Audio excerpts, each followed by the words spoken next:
대표적인 성장주인 제약바이오가 잘 되려면 금리 인하기 도입하는 신용이라도 해야 된다라고 저는 생각을 했었어요.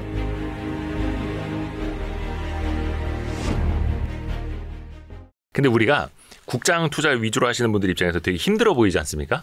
많이 근데 힘들죠. 사실 S&P 500도 그렇고 다우존스 산업 30 평균 지수도 그렇고 이번 FOMC 직전까지 거의 사상 최고치 행진 아니었습니까? 맞아요. 우리는 뒤로 가고 있고. 거기는 뭐 호황입니다. 호황. 아주 좋습니다. 그냥 우리가 이걸 체감을 못해서 그렇지.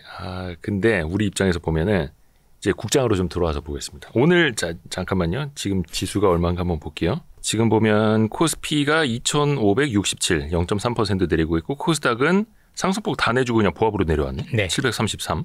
되게 아쉽죠. 야, 근데 지금 하이닉스가 지금 8% 떨어지고 있습니다. 맞습니다. 예. 14만 9천 원. 삼성전자도 2.8% 급락. 요거를 어떻게 좀 해서 사실 삼성전자 하이닉스만 내려온 게 아니라 미국의 마이크론이 사실 더 내려왔습니다. 마이크론도 마찬가지로 예, 비슷합니다. 그래서 지금 반도체 쪽에 순환이 있다라고 보셔야 될 것 같은데요. 전체적으로 해서 지금 미국 지수도 놓고 보시면 필라델피아 반도체 지수만 다른 지수에 비해서 많이 부진하는 이런 모습들을 많이 보이고 있는 거죠. 뭐 오늘 보니까 뭐 외국계 증권사에서도 뭐 하이닉스에 대한 부정적인 견해들을 많이 보이고 있다라고 현재 얘기들이 많이 나오고 있는 것 같은데요. 궁극적으로는 그런 것 같아요.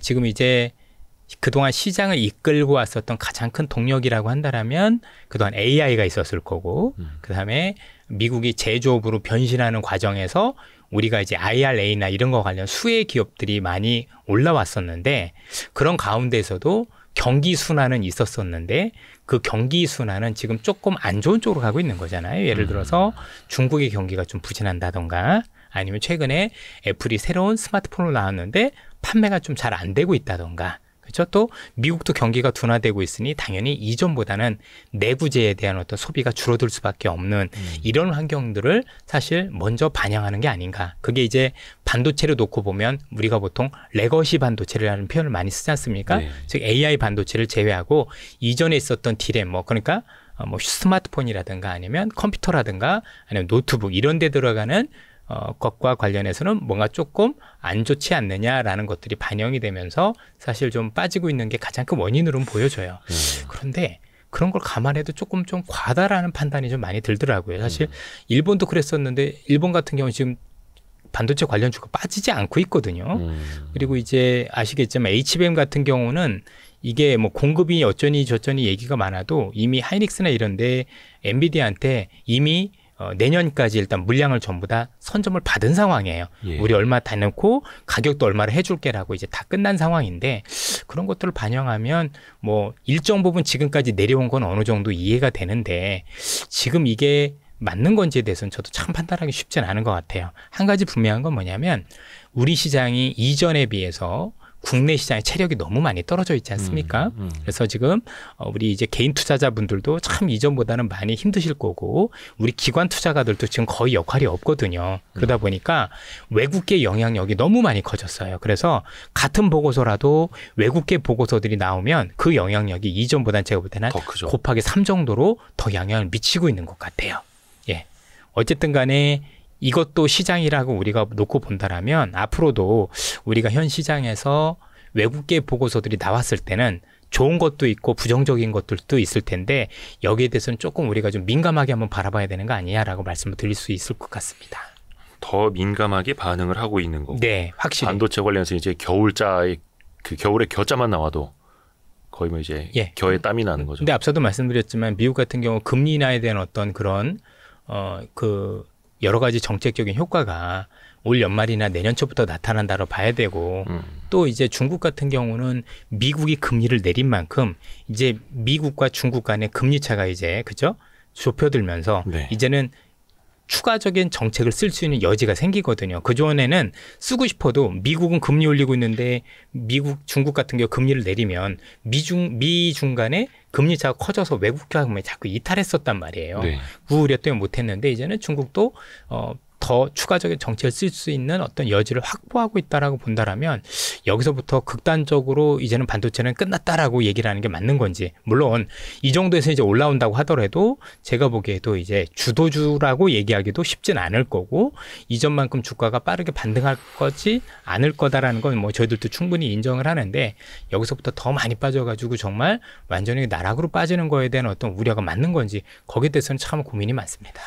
그러니까 뭐 미국 경기가 침체는 아니더라도 둔화가 되고 있는 일단 흐름에서는 반영이 되죠. 뭐 IT 제품이라 내구재 소비가 좋을 수는 없는데 예. 그게 안 좋은 것까지는 이해가 되지만 너무 또 과도하다. 예. 지금 그 니케이 지수 보니까 일본이 2.5% 정도 오르고 있고 또 보셔서 알겠지만 반도체도 올라요. 도쿄 일렉트론도 한 1.8% 2% 정도 예. 오르고 있거든요. 그럼 물론 이제 얘네가 뭐 거기 뭐 HBM 이런 얘기도 하고 그러지만 뭐 나름대로 지금 뭐 반도체 지수가 저 정도 부진하다고 보면 얘네도 제가 볼 때는 무사하지 말아야 되거든요. 지금 도쿄 증시에 있는 시가총액 상위 종목들 중에서 거의 시총 한 30위, 40위 중에서 빠지는 종목이 없는데요. 맞아요. 그래서 뭔가 이렇게 서로 달리 움직이기는 어렵거든요. 일본 증시입니다. 다 빨간색입니다. 니케이 맞아요. 시총 상위. 여기 분명히 IT 뭐 반도체 뭐 장비도 분명히 있을 텐데 요쯤 한 4, 50위권 내려와야 빠지는 게 좀 눈에 띌 정도로. 우리만 이렇게 지금 체력이 너무 안 좋아지는 상태. 우리만 그렇습니다. 그러니까 한국 시장은 참 여러 가지 문제가 있었던 게 올 초부터 그랬었는데 사실 시간이 지나서 아시겠지만 전체적으로 글로벌 시장 좋을 때 우리 코스닥 그리고 코스피가 거의 글로벌 시장 하락률 거의 상위에 들어가 있을 정도로. 그쵸. 코스닥은 세계 1위고요. 예, 코스닥은 세계 1위고 지금 코스피도 거의 세계 탑 10위 안에 하락률에 이렇게 들어갈 정도로. 하락률로 근데 턱을 찍는. 우리나라만 빼놓고는 대부분 하락하는 국가가 중국 제외하면 전부 다 전쟁난 국가들이에요. 그리고 이제 한국이 전쟁난 것도 아닌데 이게 뭐냐 이런 부분들이 있을 텐데 많은 분들이 아시겠지만 우리나라 증시는 조금 이제 절반의 증시라고 봐야 되는 게 지금 미국이 좋아질 때 좋아진 업종들은 지금도 괜찮아요. 네. 그런데 잘 아시겠지만 전반적으로 지금 문제가 되고 있는 게 중국이 안 좋은 걸 우리 시장 그대로 반영을 하고 있거든요. 그렇죠. 여전히 여러분들 수출 금액 비중으로 놓고 보면 지난달 기준으로 보니까 미국보다 중국이 우리가 더 높아요. 그러면 중국 경제가 안 좋으면 안 좋은 만큼 우리는 그것들을 이제는 반영을 해야 되는 거잖아요. 그렇죠?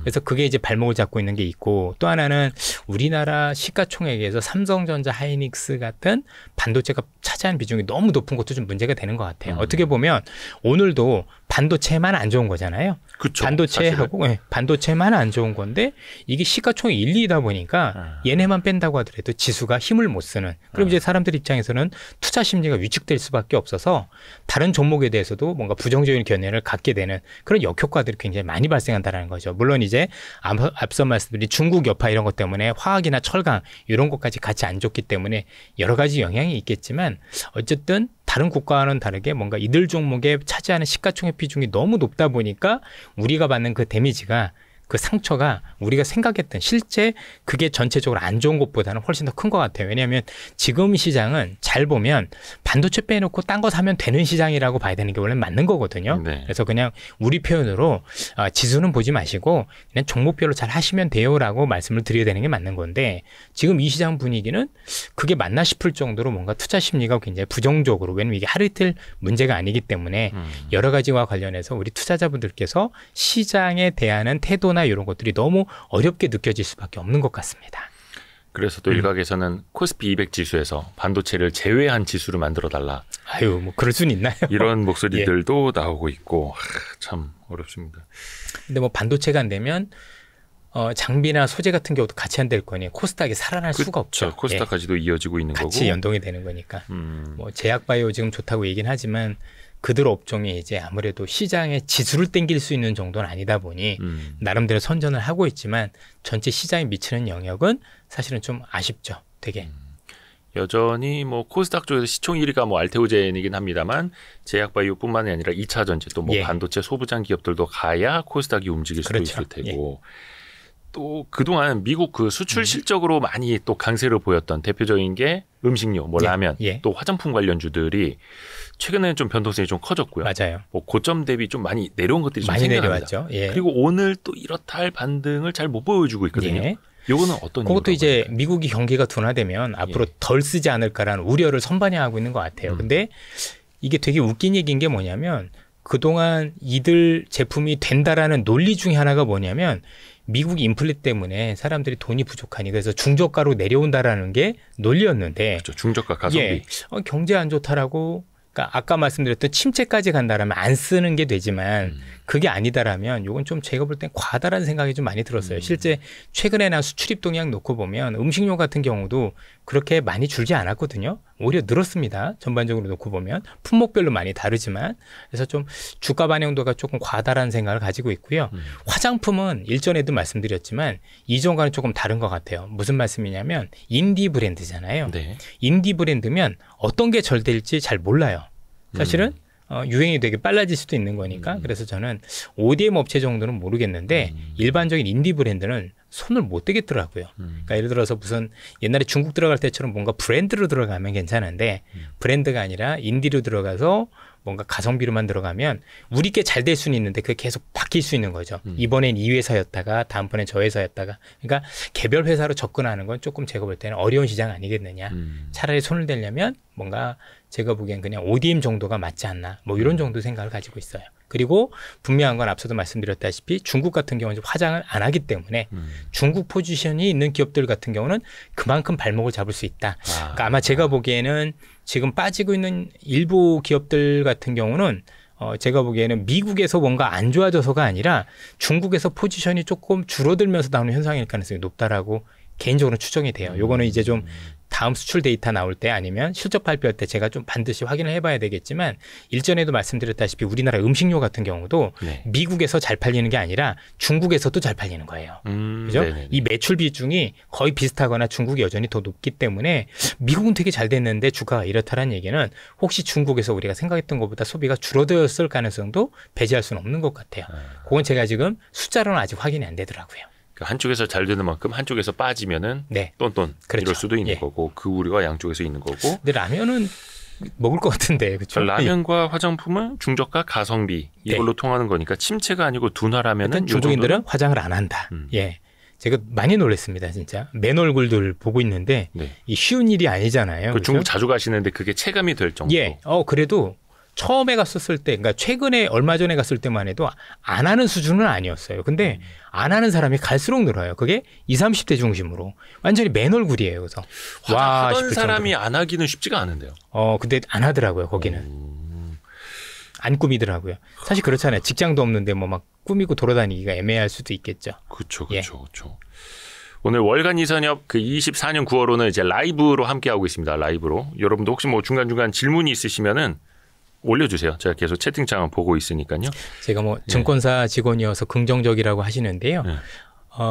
그 얘기도 틀린 말씀은 아닌데 제 원래 성격 자체가 긍정적입니다. 그래서 보실 때 증권사 직원이어서가 아니라 이선엽 이사라는 사람 자체가 좀 약간 긍정 편향이 있다라고 좀 봐주시면 좋을 것 같아요. 낙관적이다. 예. 뭐 그 얘기인즉슨 조금 그래서 너무 긍정적인 거에 대해서는 조금 약간 가려서 들으시라라고 말씀을 드립니다. 근데 사실 낙관론을 가져야지 우상향하는 증시에서 장기 투자를 할 수가 있는 거죠. 부정론 가진 사람이 돈 번 역사는 없어요. 종목을 찾을 수도 없어요. 왜냐면 기회가 안 보이기 때문에 계속 안 보이는데, 그러니까 주식하는 사람이라면 부정론을 가지면 주식을 안 하는 게 맞아요. 그런 분들은 채권하시죠. 예, 채권하시면 돈 벌어요. 그러니까 맞아요. 그분들이 나쁘다라는 얘기가 아니라 돈 벌 수 있는 시장이 달라요. 그래서 일단은 그 성격인 건데 그게 옳다 그러다가 아니라 내가 어디서 돈을 벌어야 되냐 고민이 있으시면 조금 내가 경계감이 심하고 또 나름대로 좀 보수적인 성향이 있으시다 하면 채권 가지면 제가 볼 때 많은 돈을 버실 수 있을 것 같고요. 주식하시는 분들은 그래도 낙관론을 가지고 있어야 뭔가 기회가 계속 옵니다. 예, 그렇죠. 부정론 가지고는 시장에서 돈을 벌 가능성이 없는 거죠.